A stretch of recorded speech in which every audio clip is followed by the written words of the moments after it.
आमच्यासाठी सगळे ताप सारखेच आहेत. सगळ्या तापाला पॅरासिटामॉल दिलं की कोणाचाही ताप कमी होतो. त्यामुळे मॉडर्न मेडिसिन प्रॅक्टिस करणं सोपं आहे.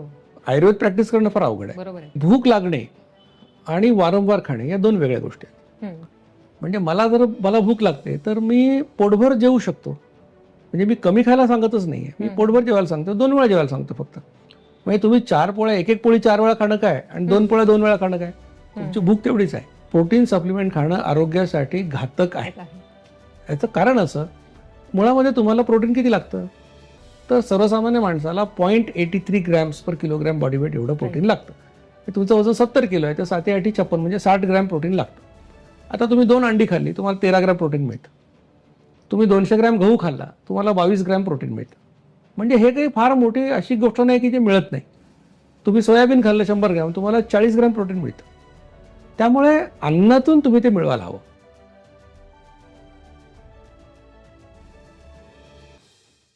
आजच्या आपल्या पाहुण्यांची ओळख वेगळी करून देण्याची आवश्यकता नाही, कारण फक्त भारतातच नाही तर सर जगप्रसिद्ध आहेत.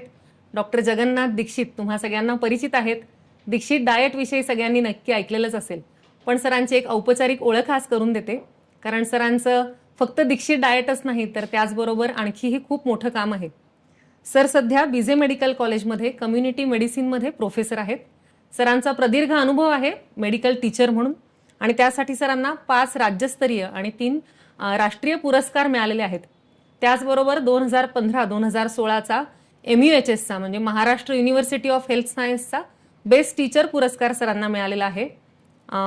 सरांचे 20हून अधिक पुस्तकं प्रकाशित झालेली आहेत. काही पुस्तकं मेडिकल स्टुडंटसाठी आहेत, काही नर्सिंगच्या स्टुडंटसाठी आणि बरीचशी आपल्यासारख्या सामान्य लोकांसाठी आहेत, ज्यामधून आरोग्याचा प्रचार प्रसार सर सातत्यानं करत आहेत. आणि हे खूप मोठं काम आहे, कारण एखादं पुस्तक लिहिणं अवघड असतं. सरांनी 20हून जास्त पुस्तकं लिहिलेली आहेत. त्याचबरोबर सरांचे 63हून अधिक रिसर्च पेपर्स पब्लिश झालेले आहेत. वेगवेगळ्या कॉन्फरन्सेसमध्ये आणि जर्नल्समध्ये सरांनी हे प्रकाशन केलेलं आहे. सरांचा आणखी एक महत्त्वाचा गुणविशेष म्हणजे 50पेक्षा जास्त वेळा सरांनी ब्लड डोनेट केलेलं आहे. मला वाटतं सर प्रत्येक वाढदिवस ब्लड डोनेट करून साजरा करतात, आणि यावर्षी त्याच निमित्तानं पुन्हा सरांशी मी जुळवून घेण्याचा योग आला. स्थूलता आणि मधुमेह मुक्ती अभियान हे डॉक्टर जिचकारांच्या प्रेरणेतून सरांनी सुरू केलेलं आहे. फक्त भारतातच नाही तर जगभरात याच्याशी जोडलेले बरेच व्यक्ती आहेत, नागरिक आहेत, जे स्थूलता म्हणजे काय, मधुमेह म्हणजे काय हे समजावून घेतात सरांकडून, आणि त्यानुसार सरांनी सांगितलेली जीवनशैली अंगीकारतात आणि त्यातून स्थूलता कमी होते, मधुमेह कमी होतोय असा बऱ्याच वर्षांचा आपल्या सगळ्यांचा अनुभव सुद्धा आहे. मला तर खात्री आहे तुमच्या घरात सुद्धा, तुमच्या कुटुंबात कधी ना कधी तुम्ही दीक्षित डाएट करून पाहिला असेल, किंवा तुमच्या मित्रमंडळींमध्ये कोणी ना कोणी सध्या दीक्षित डाएटवर नक्की असेल, आणि त्याचे रिझल्ट सुद्धा अगदी इन्स्टंट आहेत. हे तुम्हा सगळ्यांचा अनुभव असेलच. सध्या सर ब्रँड अँबॅसिडर आहेत महाराष्ट्र गव्हर्नमेंटचे. कशासाठी तर फाईट ओबेसिटी कॅम्पेन म्हणजे स्थूलता मुक्ती अभियानासाठी सर महाराष्ट्र सरकारचे ब्रँड अँबॅसिडर आहेत, आणि हा खूप मोठा बहुमान आहे. त्यासाठी सरांचं खूप खूप अभिनंदन.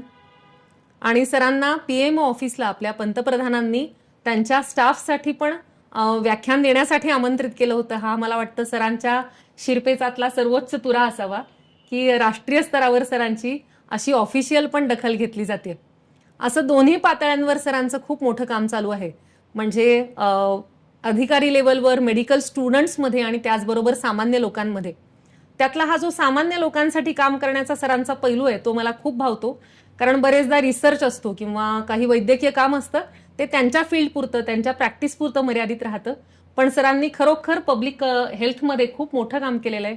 तर आज अशा आंतरराष्ट्रीय ख्यातीच्या तज्ज्ञांचं आपल्या चॅनलवर खूप खूप स्वागत करते. नमस्कार सर, वेलकम. आणि आपल्या अर्हम टीम कडून सरांना एक छोटीशी भेट. याच्यामध्ये सर आम्ही बनवलेली काही प्रॉडक्ट्स आहेत, इन हाऊस प्रॉडक्ट्स आहेत. ही तुम्हाला नक्की आवडतील अशी अपेक्षा आहे. त्यातही साखर नसेल अशी काळजी घेतलेली आहे. तर आज आपण जो विषय चर्चा करणार आहोत, बरेचदा सरांनी याच्यावर व्याख्यानं दिलेली आहेत, पण एक आयुर्वेद तज्ज्ञ म्हणून माझ्या मनात असलेले काही प्रश्न मी आज सरांना विचारणार आहे. तर सर सुरुवात करूया. हो. आयुर्वेद हा खरं प्रकृती आधारित सायन्स आहे. बरोबर. पुरुषम विक्ष असं आयुर्वेदात म्हटलंय. म्हणजे प्रत्येक व्यक्ती वेगळा आहे. जसं तुम्ही आता उदाहरण दिलेत की 2 सख्खे भाऊ आहेत, पण एकाचं वजन वाढतं एकाचं वाढत नाही. कदाचित एकाचं ज्याचं वाढत नाही त्याची प्रकृती वात किंवा पित्ताची असेल, ज्याला आपण मेटाबॉलिक रेट म्हणतो, तो त्याचा चांगला असेल, त्यामुळे तो जास्त खातो तरी वजन वाढत नाही.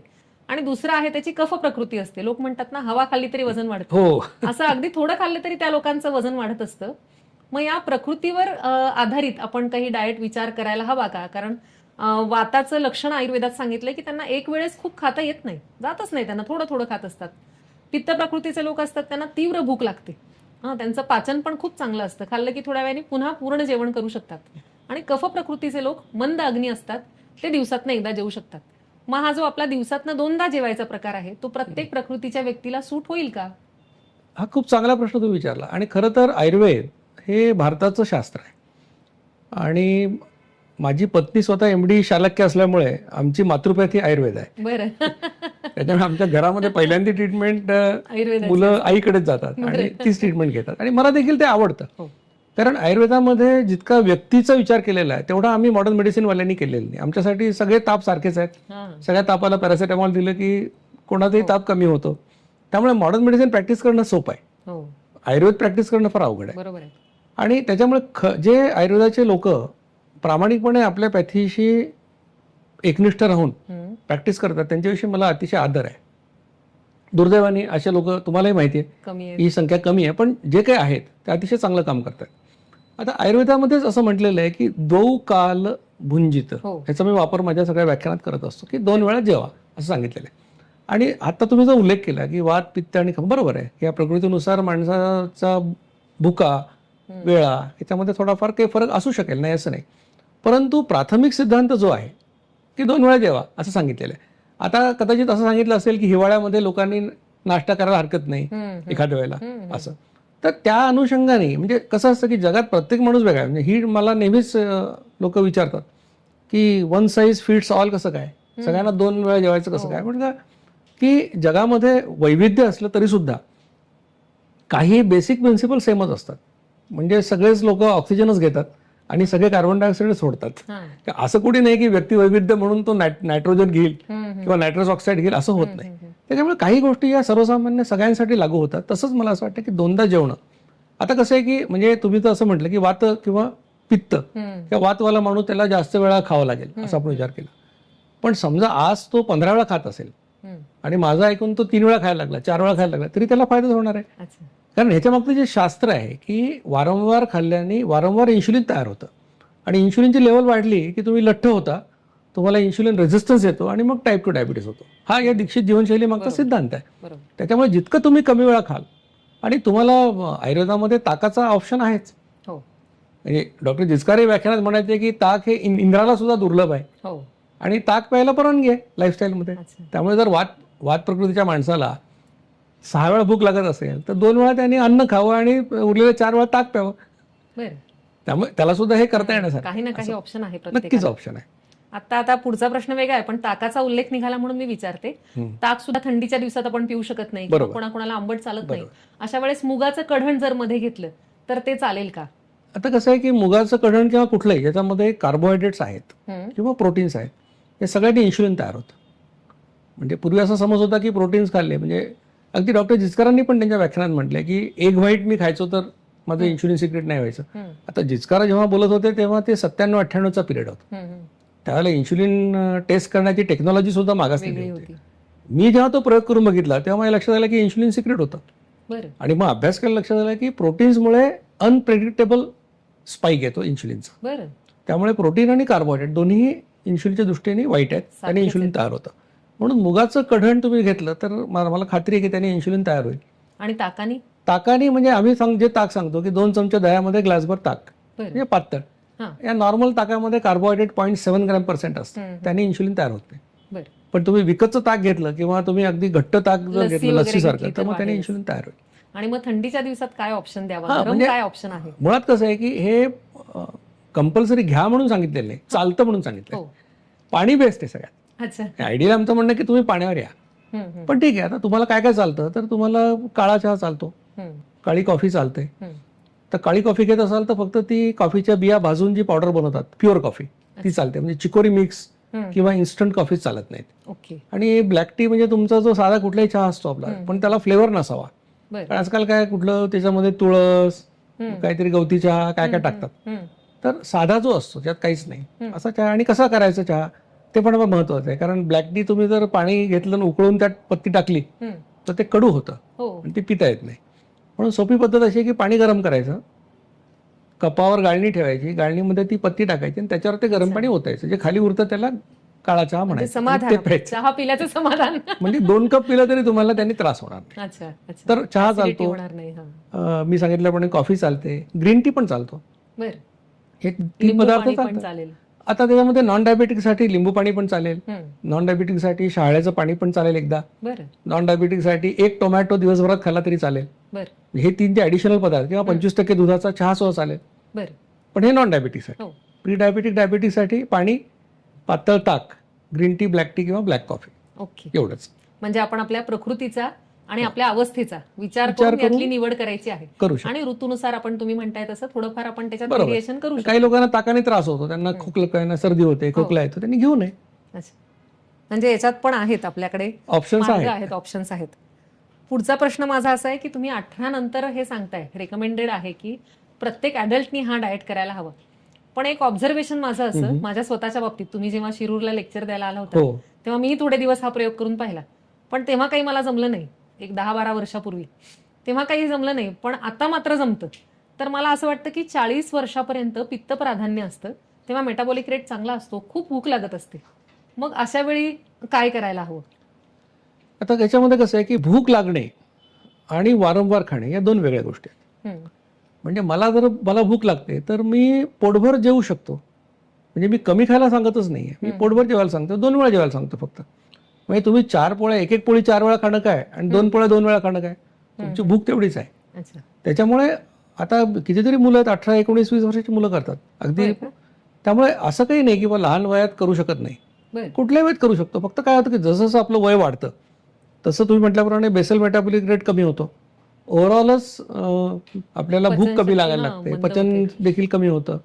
आणि ICMR देखील म्हणतं की 40 नंतर तुम्ही तुमच्या डाएटमध्ये 10% कपात करा दर दशकाला. आपलं उलटं होतं नेमकं. पण 40 पर्यंत लोक पैसेच कमवायच्या मागे असतात आणि पैसे कमवायला लागले की मग नंतर खाणं कमी करायचं लोकांना जीवावर येतं, मग आणखीन खात राहतात. तर असा प्रकार होतो त्याच्यात. त्यामुळे वय आणि याचा फारसा संबंध नाही, कोणी करू शकतं. क्वांटिटी ऑफ फूड तुम्ही हवी तेवढी खाऊ शकता. त्याने अध्यसनाचा धोका नाही का? अध्यसन म्हणजे जास्त खाणं. तर व्यासना अशी एक जैन कन्सेप्ट आहे की 2 वेळा जेवणं. पण त्याच्यात बरेचदा असं होतं की पुन्हा खायचं नाहीये का, मग सगळं आत्ताच खाऊन घेऊ, आणि त्याला अध्यसन म्हणतात. त्यामुळे सुद्धा काही विकार निर्माण होतात. म्हणजे अध्यसन तुम्ही जे मला म्हणाला ते मला जे काही माहिती आहे, म्हणजे त्याच्यानुसार आता समजा मी काहीतरी खाल्लं, एक 20 मिनिटं मी जेवलो आणि नंतर एक 25 मिनिटं थांबलो. आता हे तर पचन सुरू झालेलं आहे आणि ते पचन चालू असतानाच मी पुन्हा आणखीन काहीतरी खाल्लं. म्हणजे उदाहरण द्या की यज्ञ चालू आहे आणि तुम्ही त्याच्यात काहीतरी समित्या टाकलेल्या आहेत आणि मग ते जर चाललेलं असताना त्याच्यावर काय टाकलं तर धूर तयार होतो, त्याला काहीतरी लोक अध्यसन किंवा. तर असं खूप लोक विचारतात किंवा 55 मिनिटाचा वेळ तुम्ही जेवायला दिला, आता आपण सांगतो की 55 मिनिटात तुम्ही जेवू शकता. मग 20 मिनिटं खाल्लं, मध्ये ब्रेक घेतला, मग अजून काही खाल्लं, असं चालेल, असं काही लोक विचारतात. तर अध्यसनचा अर्थ मला जो माहिती आहे तो असा होता. पण 55 मिनिटं समजा सलग मी 30 मिनिटं जेवत असेल, त्यांनी अध्यसन होत असेल असं नाही मला वाटत. म्हणजे त्याच्यामुळे 30 मिनिटात, आता मुळात कसं आहे की 55 मिनिटं वेळ का दिला, तर इन्शुलिन सिक्रेशन सायकल 55 मिनिटाचं आहे. 55च्या पुढे गेला तर तुमचं इन्शुलिन परत तयार होईल, म्हणून तुम्ही 55 मिनिटात संपवा. आता 55 मिनिटात संपवा याचा लोक अर्थ असंही घेतात की 55 मिनिटं खा, वाटेल ते खा. काही लोकांना असं वाटतं की मी असं सांगितलं की प्रत्येक घास 32 वेळा चावा म्हणजे 55 मिनिटं, असं नाही सांगितलेलं. असं सांगितलं की 55 मिनिटात संपवा, बरोबर. म्हणजे 25 मिनिटात संपलं तरी चालेल. त्याच्यामुळे हा जो विषय आहे अध्यसनाचा तो येणारच नाही. जास्त खाण्याचं क्वांटिटी जास्त वाढत नाही का? एक मानसिक हे असतं की मला आता पुन्हा खायचं नाहीये, असं होतं, मी आता जास्त खाऊन घेईन. असं सुरुवातीला होतं की तुम्ही जेव्हा नवीन लाईफस्टाईल सुरू करता तेव्हा एक 8-10 दिवस ओव्हर इटिंग होतं. हळूहळू तुमच्या शरीराला आपोआप कळतं की आता बरोबर आपलं एवढं माप, एवढंच खायला पाहिजे, ते खातो माणूस. आणि आता काय झालंय की आपण एक जेवणाचा सिक्वेन्स सांगतो. म्हणजे पूर्वी कसं होतं की असं सर्व लोक म्हणायचे 2दा जेवा, मग काय हवं ते खा, म्हणजे अर्धा किलो रसगुल्ला खा, असं अनेक त्याच्यात समज गैरसमज होते. तर आपण आता काय सांगतोय की जेवणाच्या सुरुवातीला तुम्ही नट्स खा, म्हणजे काजू, बदाम, अक्रोड काय असेल ते. त्याच्यानंतर म्हणजे रात्री भिजवून ठेवा शेंगदाणे, बदाम, अक्रोड, ते खा. त्याच्यानंतर तुम्ही मोठी वाटी सॅलड खा. बरोबर. सॅलड म्हणजे आम्ही म्हणतो की एक काकडी, एक टोमॅटो चिरल्यावर जेवढा आयवस तयार होईल तेवढं तुम्ही सॅलड खा. डायबिटीस असेल तर तुम्ही गाजर आणि बीट खाऊ नका असं आपण सांगतो, आणि डायबिटीस असेल तर तुम्ही गोड चवीचे ड्रायफ्रूट खाऊ नका, आणि त्याच्यानंतर तेवढीच वाटी मोड आलेलं कडधान्य किंवा 2 उकडलेली अंडी. तर मोड आलेलं कडधान्य कच्चंही खाता येतं, शिजवून खाता येतं, तो प्रत्येकाच्या म्हणजे याच्यानुसार पचनशक्तीनुसार. आणि हे 3 पदार्थ खाऊन झाल्यानंतर जेवढी भूक आहे तेवढं तुम्ही जे काय खात असाल ते खा. पोळी भाजी, वरण भात, कोशिंबीर, ठेचा, व्हेज, नॉनव्हेज, त्याला काही मर्यादा नाही. हा दीक्षित डाएट झाला. म्हणजे ज्या प्रेक्षकांना माहित नाही की नेमकं दीक्षित डाएट काय आहे, त्यांच्यासाठी सरांनी आता थोडक्यात सांगितलं की 2 वेळा जेवणात काय खायचं आहे, किती वेळासाठी इन्शुलिन स्पाइक असतो आणि कुठले पदार्थ चालतात, हे आता सरांनी समजावून सांगितलं. त्यामुळे सगळ्या प्रेक्षकांना हे आणखी स्पष्ट झालं असेल. मधुमेहामध्ये सर काही पेशंट्सचा आयुर्वेदात कफज, पित्तज आणि वातज असे मधुमेह सांगितलेले आहेत. तर कफज जो मधुमेह असतो तो जड खाण्यामुळे किंवा आपण आता जे बैठी जीवनशैली आहे त्याच्यामुळे होणारा आहे. पण काही वात प्रकृतीचे सुद्धा लोक असतात, त्यांना मधुमेह होतो, त्यांचं वजन उलट कमी कमी होत असतं. मग त्यांनी हा डाएट करावा का? आता कसं आहे की म्हणजे आयुर्वेदामध्ये माझ्या माहितीनुसार 20 प्रकारचं प्रमेह सांगितलेलं आहे, आणि त्यातला कुठला तरी एक प्रकार हा टाईप 2 डायबिटीसच्या जवळ जातो. बरोबर. आणि आमच्या दृष्टीने डायबिटीसचे 2 प्रकार आम्ही मानतो, एक म्हणजे टाईप 1 आणि एक टाईप 2. टाईप 1 म्हणजे काय की लहान वयात डायग्नोज होतो आणि या मुलांच्या शरीरात इन्शुलिन तयार होत नाही. तर इन्शुलिन हा असा हॉर्मोन आहे की जर शरीरात इन्शुलिन नसेल आणि तुम्ही त्याला रोज 100 किलो जरी पदार्थ खायला दिले तरी त्याचं 1 ग्रॅम सुद्धा वजन वाढणार नाही. Insulin is required. इन्शुलिन असल्याशिवाय माणूस वजन वाढवू शकत नाही. तर हे टाईप 1चे लोक. आता सुदैवाने डायबिटीसच्या सगळ्या पेशंटपैकी हे 3-4% असतात. दुसरा प्रकार जो आहे तो प्रकार म्हणजे आता हा तुम्ही वजन कमी होण्याबद्दल म्हटलं. दुसरा प्रकार जो आहे तो म्हणजे इन्शुलिन खूप सिक्रेट होऊन त्यांचं वजन वाढलं आहे. कारण इन्शुलिनचं काम काय आहे की डायजेशन नंतर जे एंड प्रोडक्ट्स रक्तामध्ये येतात, ग्लुकोज आहे, फॅटी ॲसिड आहे, अमायनो ॲसिड आहे, त्याचा वापर करायचं इन्शुलिनचं काम आहे. आणि शरीराला कसं असतं की 2000 कॅलरीज ऊर्जा लागते आपल्याला सरासरी. आता वजन जास्त आहे, काम जास्त करत असेल फिजिकल तर त्याला जास्त लागेल, पण सरासरी 2000 कॅलरीज लागते. आणि 2 इंधनं आपल्याकडे जाळण्यासाठी आहेत. एक आहे ग्लुकोज. तो 1 ग्रॅम ग्लुकोज जाळलं तर 4 कॅलरी ऊर्जा मिळते. आणि दुसरं फॅटी ॲसिड किंवा चरबी, 1 ग्रॅम फॅटी ॲसिड जाळलं तर 9 कॅलरी ऊर्जा मिळते. म्हणजे ग्रॅम टू ग्रॅम कम्पेअर केलं तर ग्लुकोजच्या तुलनेत फॅटी ॲसिड जाळलं तर 2.25 पट ऊर्जा मिळते. त्या साहजिकच शरीराच्या सगळ्या पेशींना फॅटी ॲसिड जाळायला आवडतं, कारण कॉस्ट इफेक्टिव्ह आहे, त्यांना ते आवडतं. पण आता 2 इंधनं असले तरी त्याच्यात एक प्राधान्यक्रम आहे की आधी कुठलं जाळायचं. तो प्राधान्यक्रम हा सोपा आहे समजायला, की समजा मी कोणाला 2 पाकिटं दिली, एका पाकिटामध्ये पेढा आहे, दुसऱ्या पाकिटामध्ये फरसाण आहे, तर त्याच्यात त्याला पेढा आधी संपवावा लागतो, कारण त्याच्यात लिहिलेलंच आहे 48 तासात मिल्क प्रॉडक्ट आहे खराब होईल. म्हणजे जे साठवता येत नाही ते आधी संपवावं लागतं. तसं ग्लुकोज साठवता येत नाही म्हणून ग्लुकोज आधी संपवावं लागतं. त्यामुळे ग्लुकोज जोपर्यंत रक्तामध्ये आहे तोपर्यंत शरीर फॅटी ॲसिडला हात लावत नाही. आता पचन झाल्यानंतर रक्तात ग्लुकोज पण असतं, फॅटी ॲसिड पण असतं. आता हे जर ग्लुकोज रक्तातून पेशीत जायचं असेल, कारण पेशींना ऊर्जेसाठी ते लागणार, तर त्याच्यासाठी इन्शुलिन आवश्यक आहे. कारण इन्शुलिन प्रत्येक पेशीवर मी म्हणतो एक कुलूप असतं, ज्याला तांत्रिक भाषेत आपण इन्शुलिन रिसेप्टर असं म्हणतो. आणि ते रिसेप्टरचं जोपर्यंत कुलूप उघडलं जात नाही तोपर्यंत ग्लुकोज पेशीत जात नाही. मग इन्शुलिन ही ती किल्ली आहे जी ते कुलूप उघडेल आणि ग्लुकोजला पेशीत पोहोचवेल. मग हे काम झाल्यानंतर म्हणून ते खाल्ल्यानंतर इन्शुलिन तयार होतं. त्याचं कारण ते आहे. आणि मग त्या ग्लुकोजची रिक्वायरमेंट पेशींची भागली, पण अजून ग्लुकोज आपल्या रक्तामध्ये असतं. कारण भारतीय आहारामध्ये आपण कार्बोहायड्रेटच खात असतो. पोळी, भाकरी, भात, इडली, वडा, डोसा, साखर, गूळ, गोड पदार्थ, फळं, म्हणजे आपण 80% कार्बोहायड्रेट खातो. आणि आयसीएमआर म्हणतं की 50-55% खायला पाहिजे. आता एवढं ग्लुकोज तुमच्या म्हणजे पचन झाल्यानंतर ग्लुकोजचा महापूर येतो आणि पेशींची गरज भागली, अजून ग्लुकोज शिल्लक आहे, मग इन्शुलिन त्याला ग्लायकोजनमध्ये कन्व्हर्ट करतं आणि ग्लायकोजन तुमच्या लिव्हरमध्ये 100 ग्रॅम साठवून ठेवतं. तर याचा उपयोग असा असतो की तुम्ही उपाशी राहिला, खायला नाही मिळालं तर शरीर 100 ग्रॅम ग्लायकोजन काढून तुम्हाला 400 कॅलरी देऊ शकतं. आणि ही 2 कामं झाल्यानंतर जर अजून ग्लुकोज असेल तर इन्शुलिन त्या एक्स्ट्रा ग्लुकोजचं कन्व्हर्शन फॅटी ॲसिडमध्ये करतं आणि त्याला चरबीच्या रूपात साठवतं. म्हणजे खूप लोकांना असं वाटत असतं की मी तेल खात नाही, तूप खात नाही, लोणी खात नाही, पण मी लठ्ठ कसा? तर लठ्ठ होण्यासाठी तेल तूप खाण्याची गरज नाही. ते काम तुम्ही पोळी भाकरी खाऊन करू शकता, कारण त्यातल्या गव्हामधल्या आणि बाजरीमधल्या ग्लुकोजचं रूपांतर चरबीत केलेलं आहे. आणि ते करणारा कोण आहे? तर इन्शुलिन आहे. म्हणजे इन्शुलिनमुळे आपण लठ्ठ होतो आणि त्याच्यामुळे पुढे रेझिस्टन्स आणि मग टाईप 2 डायबिटीस या गोष्टी सगळ्या होतात. म्हणजे आता रेझिस्टन्स कसा येतो? तर याच्यासाठी आपल्याला माणसाच्या इतिहासात जावं लागेल की माणूस जेव्हा पृथ्वीवर आला तेव्हा आपण जंगलात राहायचो आणि किती वर्ष जंगलात राहिलो तर आपण 6 लाख वर्ष जंगलात काढले. खूप मोठा पिरियड आहे. आणि गेली 10,000 वर्ष आपण जंगलाच्या बाहेर आहेत. बरोबर. म्हणजे आपलं जे काही शहरी जीवन आहे हे 10,000 वर्षाचं आहे आणि जंगलातलं जीवन आपलं 6 लाख वर्षाचं. मग आमच्यावर संस्कार कुठले आहेत? जंगली प्राण्याचे. मग जंगलात राहायचे. आता या 10,000 वर्षापैकी शहरी भाग आपलं जीवन, त्यातले 6,000 वर्ष आम्हाला शेती करता येते. म्हणजे आम्ही जंगलात राहायचो तेव्हा पोळी भाकरी भात इडलीचा काही प्रश्नच नव्हता. मग आपण काय करायचो? जसं दुसरे प्राणी करतात तेच करत होतो. प्राण्याला मारून खायचं.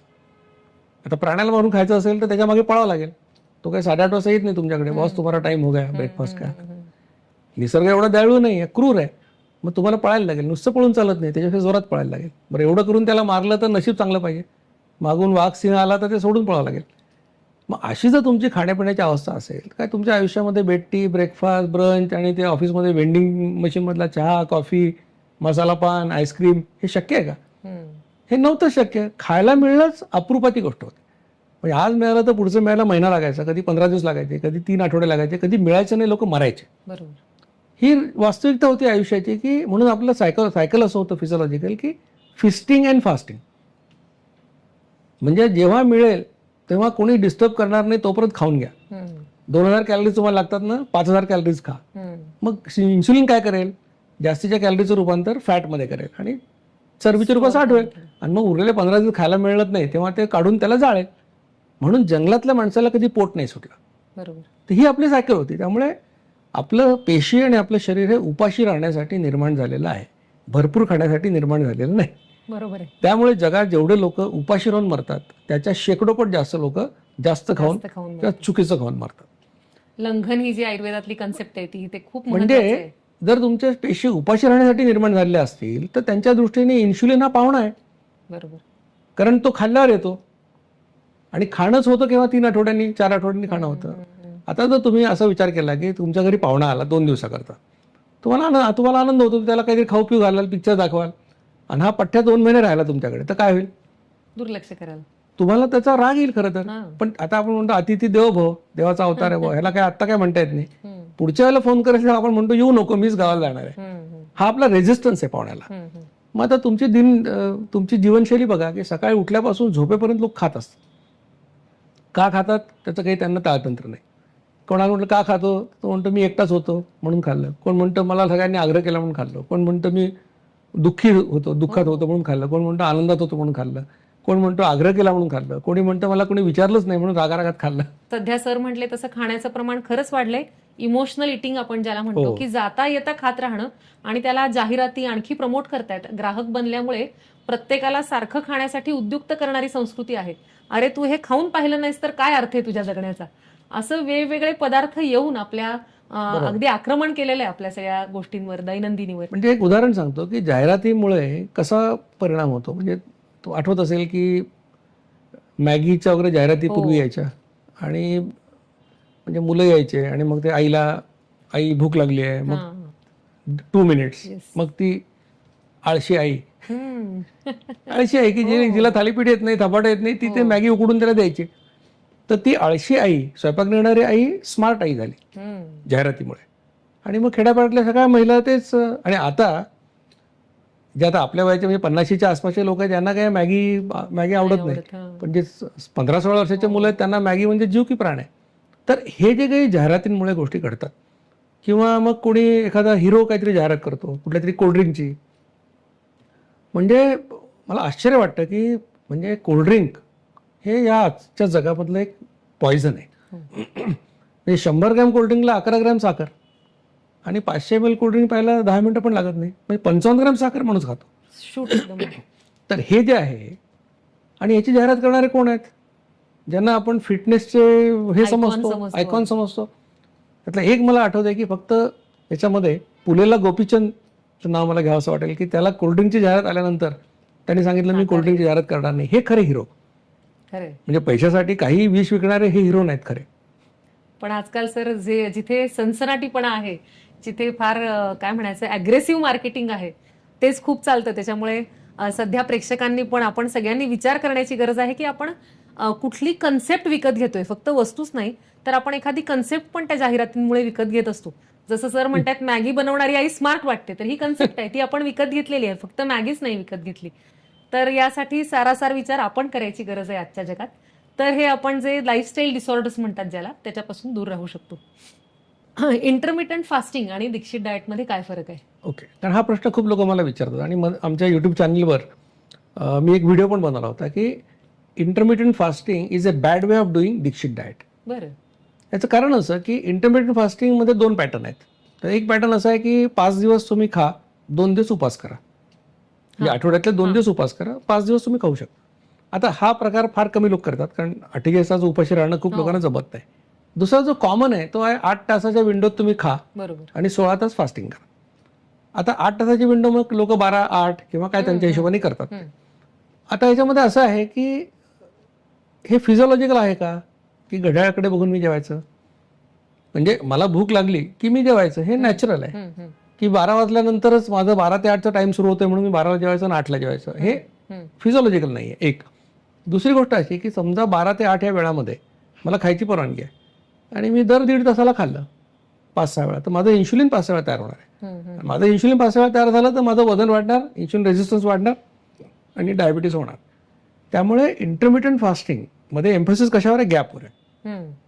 दीक्षित लाईफस्टाईलमध्ये एम्फोसिस कशावर आहे? फ्रिक्वेन्सीवर आहे, की 2 वेळा खा. मग 2 वेळा मी कुणी सकाळी 8ला खाईल, रात्री 8ला खाईल, म्हणजे 12 तासाचा गॅप आहे. कोणी 1ला खाईल, 7ला खाईल, तर 6 तास गॅप आहे. तर फ्लेक्झिबिलिटी राहते. इंटरमिटंट फ्लेक्झिबिलिटी फास्टिंग आणि शिक्षा केल्यासारखं फिजिओलॉजिकल आहे ना, की मला जर भूकच लागत नसेल 12 वाजता तर मी का खायचं 12 वाजता? मला जर 1ला भूक लागते मी 1ला खाईन. तर म्हणून या 2 मध्ये हा फरक आहे की इंटरमिटंट फास्टिंग लोकप्रिय झालंय, पण त्याच्यामध्ये हा प्रॉब्लेम आहे. आणि तुम्ही जर वर्षांनी सर नवीन ट्रेंड येत असतो. बरोबर आहे. आणि इंटरमिटंट फास्टिंग मध्ये तुम्ही जर 2दाच जेवत असाल 12 आणि 8, तर तुम्ही दीक्षित लाईफस्टाईल करताय. अच्छा, रात्रीच्या जेवणाविषयीच्या वेळेवर तुमचं काही आहे का सर, म्हणणं आहे का?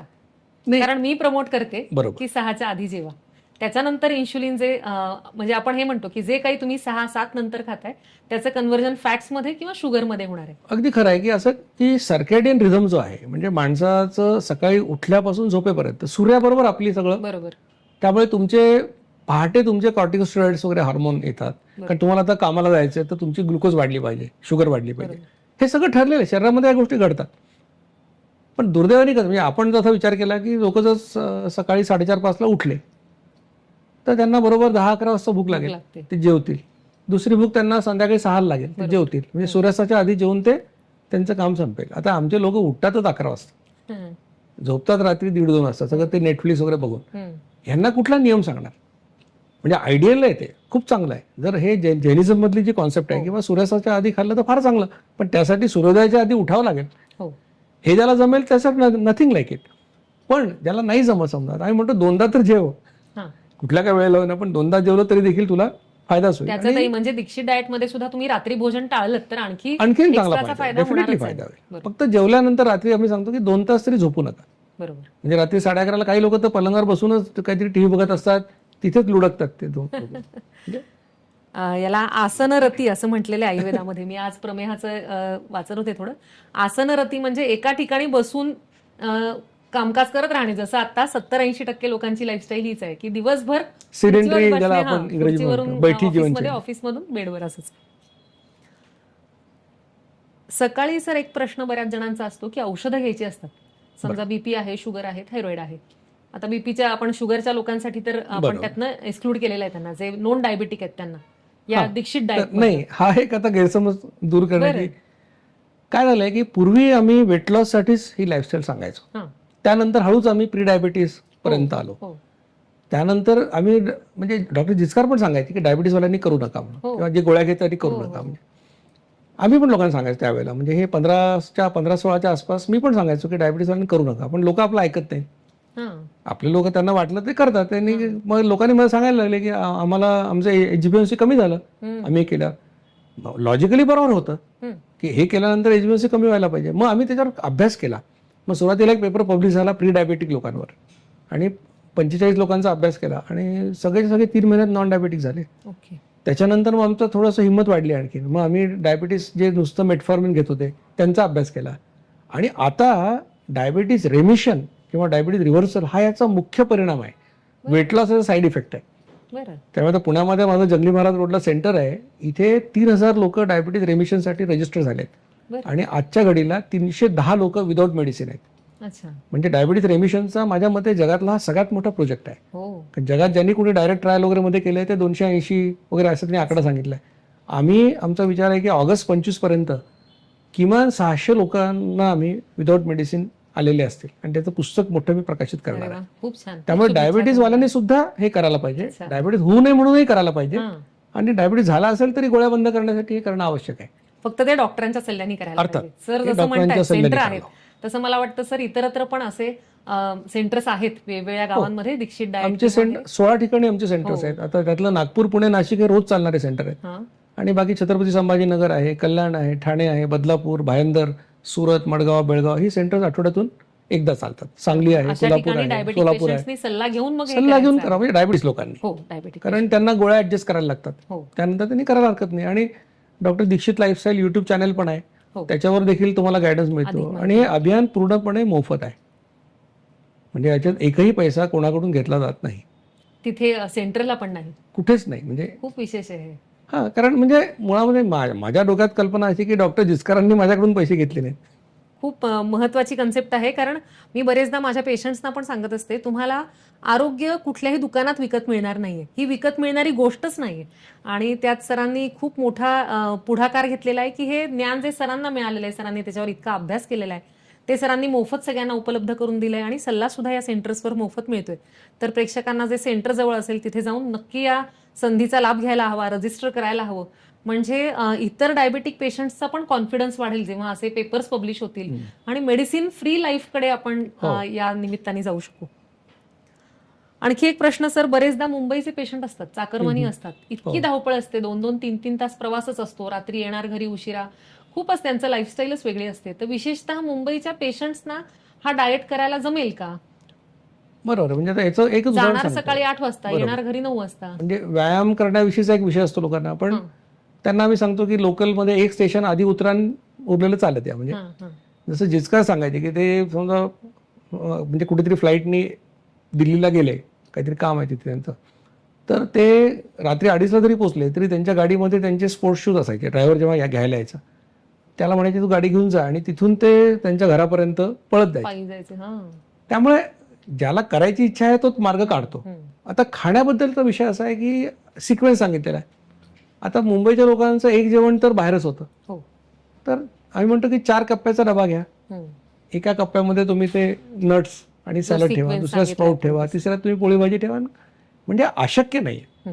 आणि समजा तुम्हाला अगदीच स्वयंपाकच तयार झाला नाही, काही लोकांचा हाही प्रॉब्लेम असतो की 6ला निघायचा तर स्वयंपाक तयार नाही. पण आता हे तर 3 गोष्टी पहिल्या हे आळशाचंच खाणं आहे.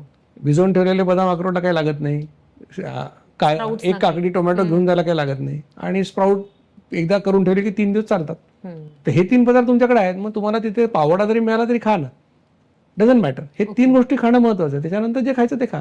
त्यामुळे असं कोणी नाही की त्याला करताच येणार नाही, फक्त जिद्दीपणा हवा, इच्छा पाहिजे करायची. मी पेशंट्सना म्हणत असते की हट्टीपणा हवा या गोष्टींसाठी. रिव्हर्सल हवा असेल तर हट्ट हवा की मी हे करून दाखवीनच. वजन म्हणा, शुगर म्हणा, या सगळ्या गोष्टींसाठी त्या पेशंटची जिद्द हवी.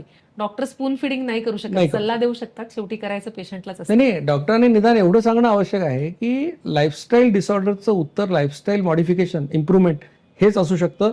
कुठलंही औषध, मॉडर्न मेडिसिनचंही नाही, आयुर्वेदाचंही नाही, होमिओपॅथीचं नाही, कुठल्याच औषधाची डायबिटीज रेमिशनसाठी आवश्यकता नाही टाईप 2 डायबिटीस. हे खूप महत्वाचं धाडसी विधान आहे सरांचं. नाही, धाडसी म्हणजे हे वास्तव आहे.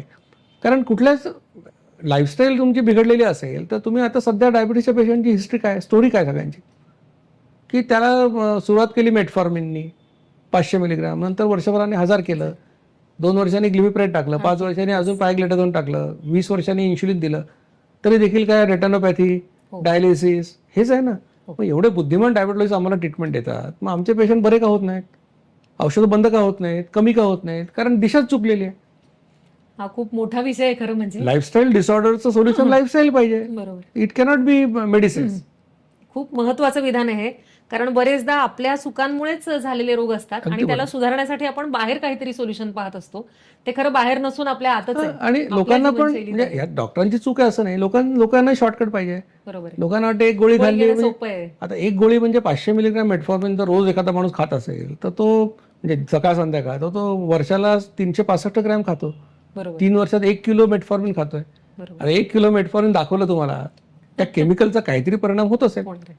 मग म्हणून कसं आहे की डायबिटीज झाल्यानंतर जर लोकांना 2 ऑप्शन दिले की लाईफस्टाईल आणि मेडिसिन, तर कुठलाही शहाणा माणूस लाईफस्टाईलचा प्रयत्न करून बघेल. ठीक आहे, त्याला जमेल नाही जमेल पुढचा मुद्दा, पण हे सांगणं आवश्यक आहे. त्याने आयुष्य पण वाढतंय आणि क्वालिटी पण वाढते. डेफिनेटली वाढते. आता एक आणखी प्रश्न, जे फिटनेस फ्रीक लोक आहेत सर, जिम करतायत, बरेच जण आहेत माझ्या आजूबाजूला, मॅरेथॉन्स करतायत, जिम करतायत, त्यांना प्रोटीन्सचं एक खूप हे चढलेलं असतं, अगदी भूत चढलेलं असतं डोक्यावर. दिवसभर मोजून प्रोटीन्स घेत राहणं, प्रोटीन शेक्स घेणं आणि दिवसभर खात राहणं, हे ते एक त्यांच्या डोक्यात बसलेलं असतं फिट समीकरण. कॅलरीज मोजून घेणं, तेवढ्या कॅलरीज तितक्या वेळा घेणं. मध्यंतरी तर मी एका टॉप न्यूट्रिशनिस्टचं एक भाषण ऐकलं की ज्या दिवशी तुमची जशी ऍक्टिव्हिटी आहे, म्हणजे आज हेक्टिक आहे लाईफस्टाईल, तर तुम्ही तेवढ्या कॅलरीज एक्स्ट्रा घ्या आणि मग इतक्यांदा खा डिवाइड करून, तर तुमचा परफॉर्मन्स चांगला राहील, असा खेळाडूंना किंवा यांना सल्ला दिला जातो व्यायाम करणाऱ्या लोकांना. तर त्यांच्यासाठी आपण काय सांगूया? आता कसं आहे की हे अभियान जे आम्ही सुरू केलं, स्थूलत्व आणि मधुमेहमुक्त विश्व अभियान, ह्याच्यामध्ये काय की जनरली लोक कोण येतात, 40च्या पुढचे लोक जनरली येतात, सर्वसामान्य घरातले लोक येतात. हे काही लोक असे नाहीत की ज्यांना मी म्हटलं की जिम लावा आणि ते 10,000 रुपयाचं जिम लावतील, किंवा त्यांना म्हटलं 5,000 रुपयाचं प्रोटीन पावडर खा म्हणून ते खातील. असे लोक नाही, त्यांना फिट राहायचं आहे. आता तुम्ही जे उदाहरणं सांगितली किंवा फिटनेस फ्रीक म्हणजे काय, आता फिटनेस फ्रीक म्हणजे आपल्याकडे असं पण आहे की म्हणजे वर्षाची फी भरणारे लोक आहेत जिममध्ये आणि जातात 3च दिवस, स्वतःचा वाढदिवस, बायकोचा वाढदिवस आणि लग्नाचा वाढदिवस, 3 दिवशी जातात, इतर दिवशी काही जात नाहीत. आणि ते अशाच लोकांवर जिम चालतात खरं तर. की बरेचसे क्लब जे आपले असतात, जिथे मेंबरशिप असते लाईफ टाईम, तिथे लोक जिथे जातच नसतात, त्याच्यामुळे बाकीच्या लोकांना ते सगळं करायला मिळतं. तर पण एखाद्या माणसाला समजा आयर्नमॅन व्हायचं आहे, तर एखाद्या माणसाला समजा स्क्वॅश खेळायचं आहे आणि 4-4 तास त्याला खेळायचं आहे, तर अशा लोकांसाठी ही लाईफस्टाईल नाही. म्हणजे आता तुम्ही पण 21 किलोमीटर चालणार एखादा पळणारा माणूस असेल समजा, तो काय रोज पळत नाही, महिन्यातून एकदा पळत असेल, अशा माणसाला आमचे अनेक फॉलोअर्स आहेत.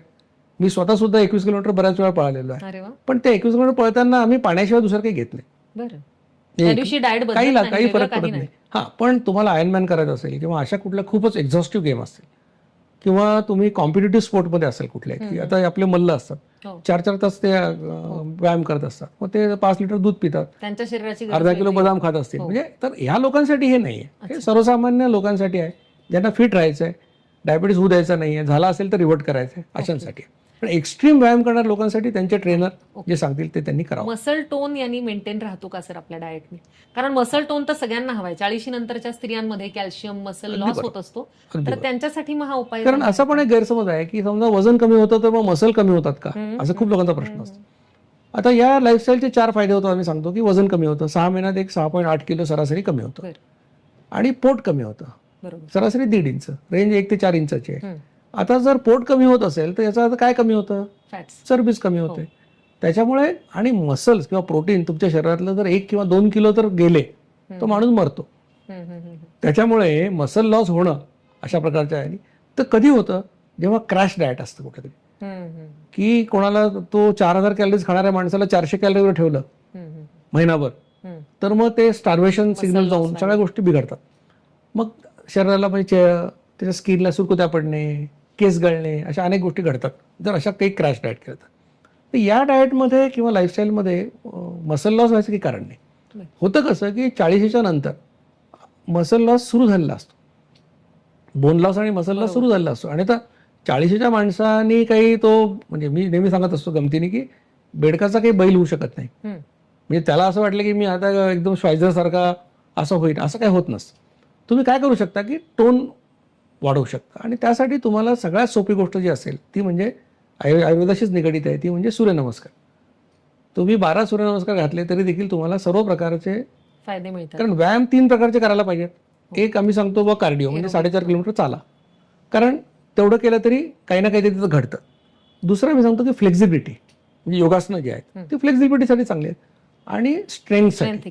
त्याच्यामध्ये तुम्ही वेट ट्रेनिंग करू शकता. वेट ट्रेनिंग म्हणजे काय, अगदी भारतीय व्यायाम, जोर आणि बैठका, 25 जोर 50 बैठका जरी मारल्या तेवढं सुद्धा पुष्कळ आहे. आणि तेवढं मला वाटतं 40च्या पुढच्या लोकांना एवढा व्यायाम पुष्कळ होतो. त्याने टोन चांगला आहे. यांना पण एक्सक्लूड केलेलं आहे, जे खूप जिम मध्ये 6 पॅक आणि 8 पॅक्स करायचे त्याचा वेगळा. पण 6 पॅक्स आणि 8 पॅक्स करणं हे अनैसर्गिक आहे. म्हणजे माझ्या अनेक व्याख्यानात मी सांगत आलो की देखणा पुरुष कोण, देखणा पुरुष म्हणजे धर्मेंद्र किंवा विनोद खन्नासारखा जो असतो तो, बरं, की ज्याचं पोट छातीच्या पुढे आलेलं नाही हां, आणि तो असा बटबटीत, आता बरोबर आहे. अमुक श्री तमुक श्री तुम्ही बघता, म्हणजे ते चांगलेच लोक आहेत, ते काहीतरी वेगळं अचिव्हमेंट करतात, हो. पण असं माणूस तुम्ही पाहू शकता का?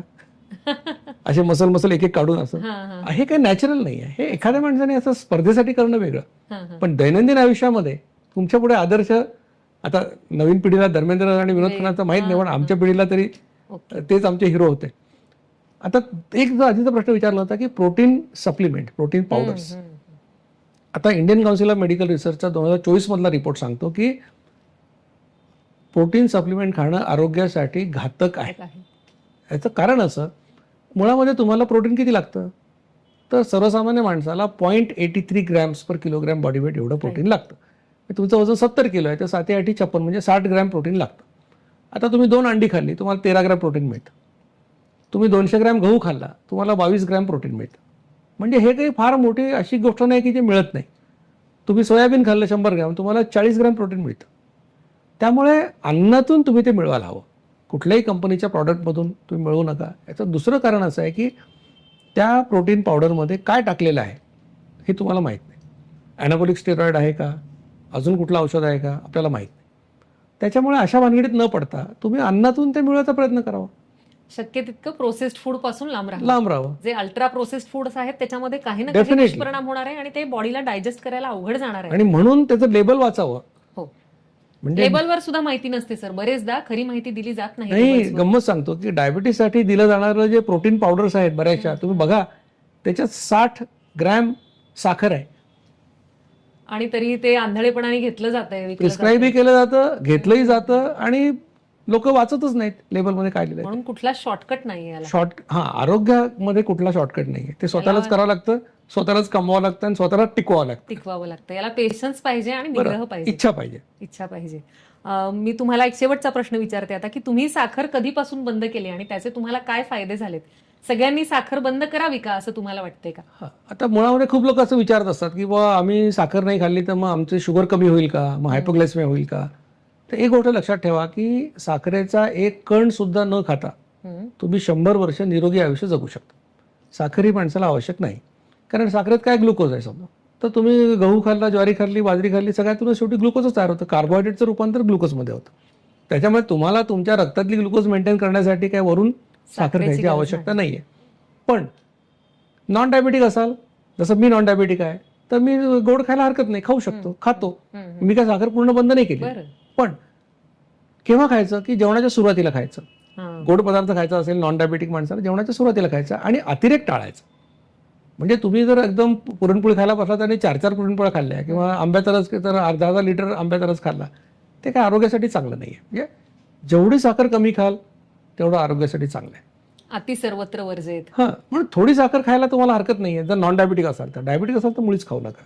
आणि साखर म्हणजे साखर, गूळ, मध, शुगर फ्री सगळंच त्यात आलं. शुगर फ्री हे सांगणं महत्त्वाचं आहे. आजकाल शुगर फ्रीची रिप्लेसमेंट खूपदा केली जाते आणि मग आम्ही निर्धास्त शुगर फ्री. म्हणजे मी लोकांना त्याच्यामध्ये खीर बनवताना अर्धी मूठ गोळ्या टाकलेल्या बघितलंय. हो टाकतो, कारण ती किक येण्यासाठी तेवढं गोड व्हावं लागतं. तर खूप छान. पुन्हा एकदा रिवाईज करते आजचे सरांचे पॉइंट्स जे आहेत ते. आपण प्रकृतीनुसार पाहिलं की प्रत्येक प्रकृतीचा व्यक्ती हा करू शकतो. त्यात थोडेफार मॉडिफिकेशन्स आपण ऋतूनुसार, वयानुसार, तुमच्या जीवनशैलीनुसार सुद्धा तुम्ही करू शकता. एखाद दिवशी तुम्हाला खूप धावपळ आहे तसं सरांनी सांगितलं, तर तसं मध्ये तुम्ही ज्यामुळे इन्शुलिन सिक्रिएट होणार नाही असा काही आहार घेऊ शकता. जेवणाच्या वेळेविषयी पण सरांनी सांगितलं की 2दा जेवा आणि रात्री भोजन टाळलं तर त्याचा आणखी फायदा होईल. दोन्ही गोष्टींसाठी, स्थूलता आणि मधुमेह या दोन्ही गोष्टींसाठी त्याचा फायदा होईल. इंटरमिटंट फास्टिंग आणि दीक्षित डाएटमधला फरक सरांनी खूप छान समजावून सांगितला. तो मलाही माहीत नव्हता. आज सरांमुळे मला ही नवीन गोष्ट कळली आणि तुम्हालाही कळलीच असेल. औषधांविषयी सरांनी सांगितलं की आपल्याला मेडिसिन फ्री लाईफ हे उद्दिष्ट असलं पाहिजे. बरेचदा आत्ता आपली जी लाईफस्टाईल आहे ती आजार झाल्यानंतर त्याचं शमन करणारी, म्हणजे रोगप्रशमन ज्याला म्हणतात त्याला ओरिएंटेशन तशी झालेली आहे लाईफस्टाईल. आणि आयुर्वेद किंवा कुठलंही जे बेसिक लॉजिक आहे ते आहे स्वस्थ राहणं, स्वस्थस्य स्वास्थ्य रक्षणं. आणि हा पहिला उद्देश असला पाहिजे प्रत्येक व्यक्तीचा, प्रत्येक डॉक्टरचा सुद्धा, की कोणी आजारी पडूच नये आणि पडलाच तर मग त्याला काही स्पेशल मदत लागली तर ती देणं हे डॉक्टरचं कर्तव्य आहे.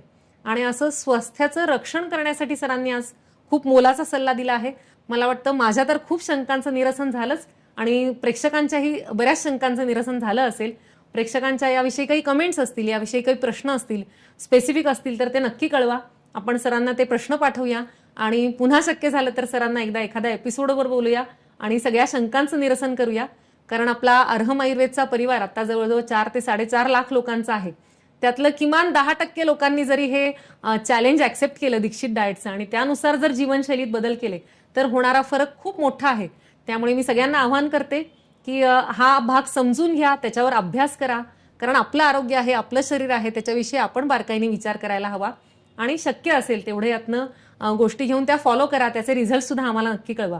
नुसते प्रश्नच नाही तर तुमच्या रिझल्टची सुद्धा आम्ही वाट पाहत असतो. तुम्ही कधी दीक्षित डाएट केला असेल, त्याचे तुम्हाला काय रिझल्ट मिळालेत तर तेही कळवायला विसरू नका. मला वाटतं आपण थांबूया सर. खूप मनपूर्वक धन्यवाद. तुमचा इतका मौल्यवान वेळ दिला त्याबद्दल खूप खूप धन्यवाद. आपले पण आभार आणि आपल्या युट्यूब चॅनेलला माझ्या हार्दिक शुभेच्छा की आणखी हे 10 लाखापर्यंत जावं लवकरात लवकर. थँक्यू. तुमचा आशीर्वाद असू दे. धन्यवाद.